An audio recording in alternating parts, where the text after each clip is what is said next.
Police वाले SHO साहब बहस कर रहे सन कि तुसी उन्हां दे नाल रले होए। मैं कहा यार साड़ी एक बच्ची दा जुल्म होया ओदे नाल असीं उन्हां दे नाल रल किवें गए साडे उत्ते इह दबाव पा रहे हैं कि तुसी दमदा सिद्धी गल नहीं दसेंदे, तुसी गलत गल दसेंदे हो, तुहानूं पता है सारा कुछ। बाकी बच्चे जो हैं हमारी पूरी फैमिली के बच्चे, बल्कि जिसने भी सुना उसके बच्चे सहमे हुए हैं। तो जिस टाइम ये रिपोर्ट बनी है जिसकी बेटी बेहोश पड़ी है, 3 दिन मिली नहीं और चौथे दिन जब मिली है हॉस्पिटल में बेहोश पड़ी है, बेजारो मददगार पड़ी है।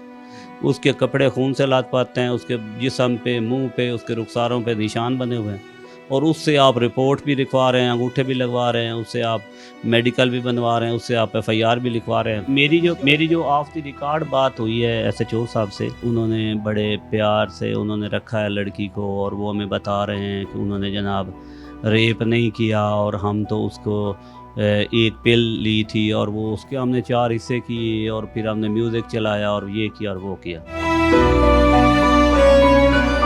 जब वो पड़ी थी ऐसे लग रही थी कि उसमें जान ही नहीं है। चीख मारती थी एक बार और चिमट जाती थी। डर से पहले तक रात तक करती रही है, सुबह फिर वो बिल्कुल ना थोड़ा थोड़ा मूव करती रही है। आंखें उसने खोली नहीं है, उसने देखा ही नहीं माँ को। बहुत लाडली थी, उसके बाबा उसका बहुत लाड करते थे, मैं भी करती थी, सबसे प्यार करती थी। आज तक उसने किसी के साथ बदतमीजी नहीं की, भाइयों से भी प्यार पूरी फैमिली से करती थी। मेरी यही अपील है मरियम निवाज से कि वो भी एक माँ है और माँ का दुख वो समझ सकती है कि माँ का दुख क्या होता है। पुलिस वाले SHO साहब बहस कर रहे सन कि मेरी बीवी मेरे साथ आई कि तुसी नमदा आप रले होए हो। अच्छा, तुसी उन्हां दे नाल रले होए। मैं कहा यार साड़ी एक बच्ची दा जुल्म होया ओदे नाल असीं उन्हां दे नाल रल किवें गए। तुसी आप उत्थे बह के सारी रिपोर्ट लिखी है, सारा कुछ कीता, अपनी मर्जी नाल लिखी है, साडे कोल तां तुसां साइन करवाए। क्योंकि ਉਹਨਾਂ ਦਾ ਇਹ ਮਕਸਦ ਸੀ ਕਿ ਬੱਚੀ ਆਪ ਗਈ ਹੈ, हाँ ਆਪਣੀ ਮਰਜ਼ੀ ਨਾਲ ਗਈ ਹੈ। ਤੇ ਤੁਸੀਂ ਦੱਸੋ ਆਪਣੀ ਮਰਜ਼ੀ ਨਾਲ ਗਈ ਹੈ ਕਿ ਅਗਵਾ ਹੋਈ ਹੈ? नहीं जो रोल नंबर स्लिप लैन गई है अपनी मर्जी नाल गई है तो अपनी मर्जी नाल जरा ना। उम्र कितनी ਤੁਹਾਡੀ ਬੱਚੀ ਦੀ? 17 साल। 17 साल। अब यहाँ पर एक सवाल बहुत इंपॉर्टेंट है नाजरीन। अब ये बहुत सादा किस्म के बड़े वो कहते हैं ना मासूम ये वालिद हैं उनके इशाल फातिमा के, ये बता रहे हैं जी कि जब ये हॉस्पिटल में थे इन्हीं की जोजा के साथ अपनी बेटी के लिए, तो वहां पर जब इन्होंने मुकदमा करने की कोशिश की या रिपोर्ट करवाने की कोशिश, पोस्टमार्टम के लिए तुसी एप्लीकेशन देने की कोशिश की, तो उस वक्त बकौल इनके कि उस वक्त SHO साहब इनके साथ काफी उन्होंने बहस की। बकौल इनके SHO साहब ने इनको कहा कि जी आपकी लड़की खुद गई है, आप क्यों ये सारा काम कर मेरे रहे हैं? साथ गाड़ी में बैठो। अच्छा, या गाड़ी में बैठो। बैठो रवैया खराब था उनका आपके खराब साथ? था। फिर क्यों आपने पूछा नहीं क्यों मैं क्यों बैठूं गाड़ी, मेरी बेटी मर रही है। उस वक्त डेथ हो गई थी, उस वक्त आपकी बेटी की जान जा चुकी थी कि इलाज हो रहा था उसका? जान जा चुकी। तो आपको क्या कह रहे थे गाड़ी में बैठो? क्यों? आओ ये सीधी बात नहीं बताते हो, दुआ का जो सहेली है उसका नाम घर नहीं बताते। हाँ हमने सारा कुछ बता दिया भाई, ये रिक्शे वाले का नंबर है, हाँ। ये उस दुआ का नंबर है, सारी गल बात करके ते मुड़ भी साढ़े उत्ते दबाव ਤੁਹਾਡੇ ਤੇ ਦਬਾਅ ਪਾ ਰਹੇ ਸਨ? या ਕਿਸ ਗੱਲ ਦਾ ਦਬਾਅ ਪਾ ਰਹੇ ਸਨ ਕਿ ਤੁਸੀਂ ਕੇਸ ਨਾ ਕਰੋ ਜਾਂ ਪੋਸਟਮਾਰਟਮ ਨਾ ਕਰਾਓ, ਜਾਂ ਕੀ ਦਬਾਅ ਪਾ ਰਹੇ ਸਨ? साढ़े उत्ते ये दबाव पा रहे हैं कि तुसी दमदा सिद्धी गल नहीं दसेंदे, तुसी गलत गल दसेंदे हो, तुहानूं पता है सारा कुछ। ਹੁਣ ਜਿਹੜੀ ਰਿਪੋर्ट ਆਈ ਤੁਸੀਂ ਉਸ ਤੋਂ ਮੁਤਮਈਨ ਹੋ? ਰਿਪੋर्ट ਵਿੱਚ ਤੇ ਕੁਝ ਹੋਰ ਹੀ ਗੱਲ ਕਰ ਰਹੇ ਨੇ ਹੋ, ਤੁਸੀਂ ਕੀ ਕਹੋਗੇ ਹੁਣ? ਅਸੀਂ ਉਸ ਤੇ ਮੁਤਮਈਨ ਨਹੀਂ। ਤੁਸੀਂ ਮੁਤਮਈਨ ਨਹੀਂ ਹੈ? ਨਹੀਂ ਜਿਹੜੀ ਇਹ ਇਬਤਦਾਈ ਰਿਪੋर्ट ਆਈ ਹੈ या ਉਹਦੇ ਵਿੱਚ ਤੁਸੀਂ ਮੁਤਮਈਨ ਨਹੀਂ ਹੈ? ਮੁਤਮਈਨ ਨਹੀਂ। ਠੀਕ ਹੈ। ਤੇ ਇਹ ਹੁਣ SHO ਸਾਹਿਬ ਦਾ ਹੁਣ ਕੀ ਰਵੱਈਆ ਤੁਹਾਡੇ ਨਾਲ? ਹੁਣ ਵੀ ਇਹੀ ਗੱਲ ਹੈ? ਹੁਣ ਵੀ ਉਹ ਗੱਲ ਹੈ ਜਿਹੜੀ ਪਹਿਲੇ ਗੱਲ ਹੈ ਉਹ ਗੱਲ ਹੈ, ਹੁਣ ਤੱਕ ਹੋਇਆ ਤਾਂ ਕੁਝ ਹੀ ਨਹੀਂ ਸਾਡਾ। ਅੱਛਾ, ਕਿਉਂ ਕਹਿੰਦੇ ਨੇ ਅਗਵਾ ਨਹੀਂ ਹੋਈ? या ਤੇ ਤੁਸੀਂ ਕਹਿੰਦੇ ਅਗਵਾ ਹੋਈ ਹੈ, या ਤੇ ਤੁਸੀਂ ਇਹ ਹਲਫਨ ਕਹਿੰਦੇ ਹੋ ਕਿ SHO ਸਾਹਿਬ ਨੇ ਉਸ ਟਾਈਮ ਤੁਹਾਨੂੰ ਦਬਾਅ ਪਾਇਆ ਸੀ, ਤੁਹਾਡੇ ਨਾਲ ਤੁਹਾਨੂੰ ਬਹਿਸ ਕੀਤੀ ਸੀ ਤੁਹਾਡੇ ਨਾਲ? मैं SHO साहब आया ना तो उन्होंने मैंने आख्या तू गड्डी च बो, ਇਹ ਅਲਫਾਜ਼ ਨੂੰ ਦੇ मैं हल्फन गल करना, उन्होंने मैंने आख्या कि तू गड्डी च। ਤੂੰ ਗੱਡੀ 'ਚ ਬੋ। हाँ उस तो बाद चुप कर, मुड़ कोई गल नहीं। जब वो पड़ी थी ऐसे लग रही थी कि उसमें जान ही नहीं है। चीख मारती थी एक बार और चिमट जाती थी।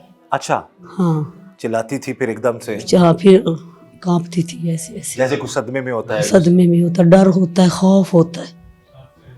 अच्छा, जी जी। तो ये कितनी बार उसने ऐसा किया? वो डर से पहले तक रात तक करती रही है, सुबह फिर वो बिल्कुल ना थोड़ा थोड़ा मूव करती रही है, और आंखें नहीं खोल सकी आंखें बेचारी, उसने खोली नहीं है, बात उसने नहीं कर- देखा ही नहीं माँ को। आप पास रही जितनी देर तक ज़ेरे इलाज रही, अब तो पास ही रही हो। मैं पास ही बैठी रही हूँ। कोई बेहोशी में या वैसे गुरूदगी में कुछ बोला हो ना। उसने? पानी एक बार का है पानी। पानी मांगा उसने। तो अब ये आप बताएं कि जब आप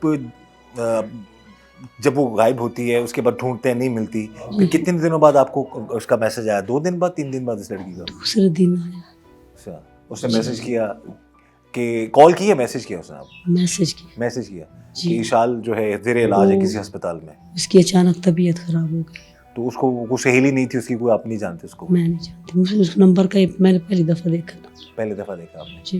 तो आप जब गई, जब आप उस वक्त हॉस्पिटल में थी, उस वक्त फिर अब कैसे सारे मामले का आपको पता चला? क्या बताया गया कि क्या हुआ उसके साथ? मैंने तो पहले समझा भी उसको शुगर का मसला था ना, अच्छा इंसुलिन नहीं लगाए। अच्छा। जब मैं आगे गई तो तब उन्होंने मुझे बताया कि इसकी कंडीशन बहुत तो ख़राब है। शुगर का आर्जे में मुब्तला थी, शुगर का मसला था उसको? जी अच्छा, तो इंसुलिन लगाती थी वो? जी। तो ये कब से था उसको ये मसला?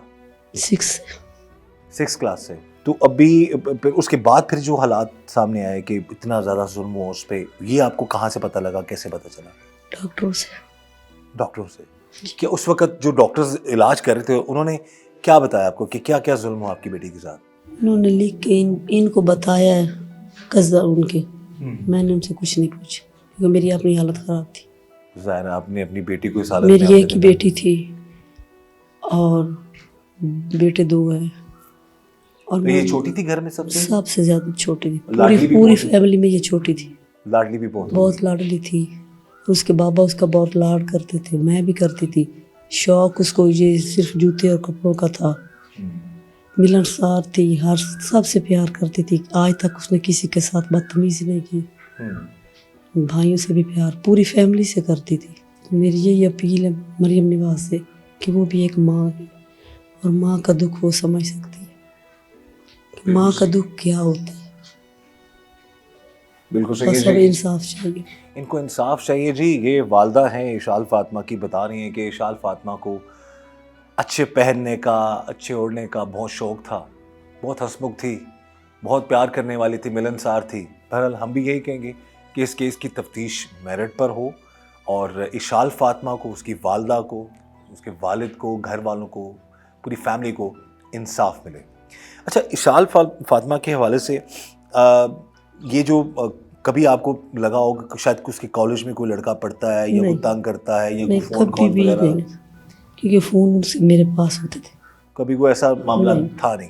कुछ अफवाहें आप जी, तक जी, भी जी, आई होंगी, जी, जी। लोग बातें कर रहे हैं कुछ इस तरह की। हम चाहते हैं कि वो चीज़ें क्लियर हो सकें कि कुछ लोग कह रहे हैं जी कि शायद जब खुद चली गई या कि जो मामला था, आप अपना मौक़िफ़ इस हवाले से ज़रूर दीजिए नहीं। ताकि आवाम को पता लग सके कि इशाल के साथ जो जुल्म हुआ एटलीस्ट, और उसकी एग्जैक्ट उम्र भी बता दें। 17 साल उम्र थी उसकी? अब वो 17 साल पे गई है अप्रैल को, 15 अप्रैल को। 15 अप्रैल को। अभी 17 की हुई थी, अभी 16 की हुई थी। 16 की हुई थी, 17वें साल में लगी थी। जी। अब तो वो तो माइनर थी बिल्कुल भी, मतलब जी। एज भी उसकी थोड़ी थी।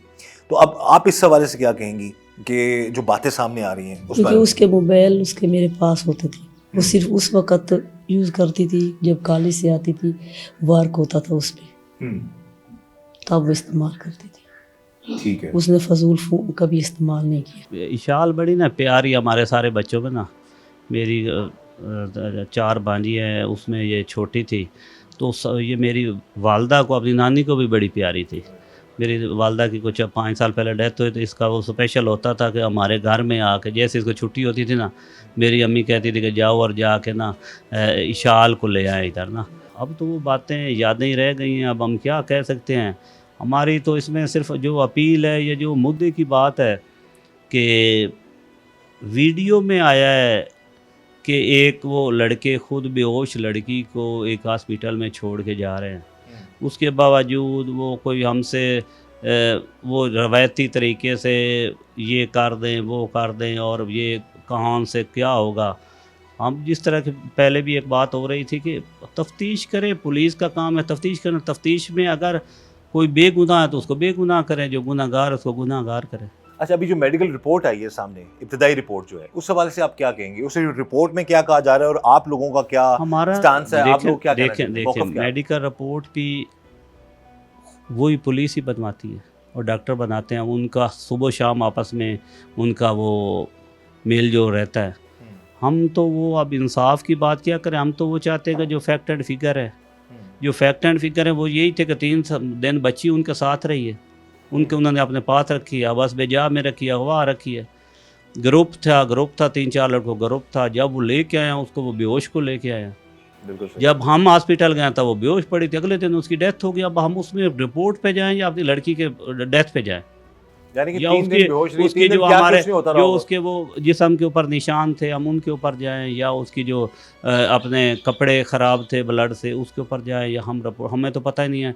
हमें तो ये भी हमारी पूरी फैमिली का 302 का भी पहला केस है और ये इस तरह का भी पहला केस है। अल्लाह रहम करे जी, अल्लाह ताला आप तो लोगों को भी बाकी हिम्मत दे। बच्चे जो हैं हमारी पूरी फैमिली के बच्चे, बल्कि जिसने भी सुना उसके बच्चे सहमे हुए हैं। ऐसा ही ये है, रियल पूरा रियलिटी है। पाकिस्तान यकीन करें, जो जिसके पेरेंट्स भी हैं वो सब बच्चियाँ हैं, हाँ, पेरेंट है जो बेटियों शायद वाले औलाद सब। उनके बच्चे सहमे हुए हैं। हमारी तो उनसे यही है कि पुलिस मुलजमा को छोड़ना चाहती है, छोड़ दे।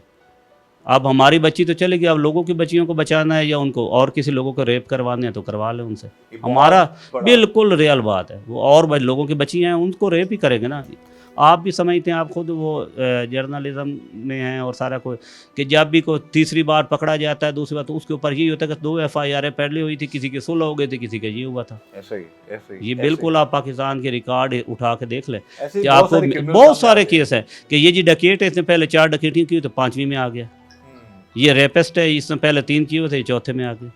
गवर्नमेंट छोड़ना चाहती है किसी को, जो उसको कोई किसी को रिलीफ देना चाहता है, नहीं यानी देना कि चाहता। इब्तिदाई रिपोर्ट भी उस पे आप लोग जो हैं बिल्कुल भी मैं मुतमिन बता नहीं रहा हूँ कि जिस टाइम ये रिपोर्ट बनी है, वालिद साहब के आपने इंटरव्यू भी किया है, वो बैठे भी हमारे साथ ही हैं। उनकी आपने हालत देखी है, जिसकी बेटी बेहोश पड़ी है, 3 दिन मिली नहीं, और चौथे दिन जब मिली है हॉस्पिटल में बेहोश पड़ी है, बेजारो मददगार पड़ी है।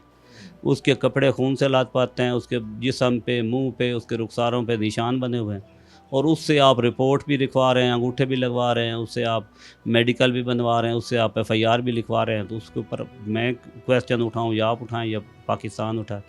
जो मेन कल्प्रेट है, जो मेन जिस पे इल्ज़ाम है, वो क्या इस कॉलेज में पढ़ता था या वैसे ही कोई आइडिया है? इसको बहुत सारी बातें, बहुत सारी अफवाहें भी सामने आ रही हैं। वजन अफवाहें तो बहुत ज़्यादा हैं। हमें तो टू दी पॉइंट, हम लोगों ने तो यहाँ जिस किसी ने पिक्चर भी पहली दफ़ा देखी है, जो हमें पिक्चर मिली है उस लड़के की उस लड़के पिक्चर भी हमें सोशल मीडिया के थ्रू मिली हैं।